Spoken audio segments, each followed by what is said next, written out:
தோரணமலை ஸ்ரீ முருகன் திருக்கோவிலில் தினசரி மதிய அன்னதானம் நடைபெறுகிறது.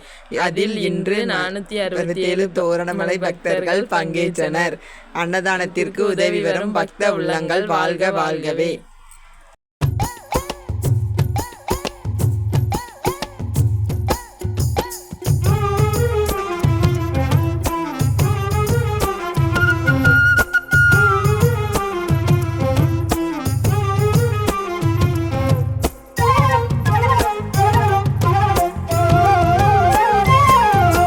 திரையரகத்தியரும் வந்தாருங்கோ, இங்க மூலிகை மருத்துவத்தை செஞ்சாருங்கோ.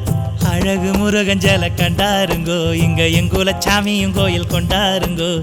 தோரணமலை இதுங்கோ, தோகமயில் ஆடுதுங்கோ, கண்டு வந்தா திரானோயும் திருதுங்கோ. திரையரகத்தியரும் வந்தாருங்கோ, இங்கு மூலிகை மருத்துவத்தை செஞ்சாருங்கோ. அழகு முருகஞ்சல கண்டாருங்கோ, இங்கு எங்குல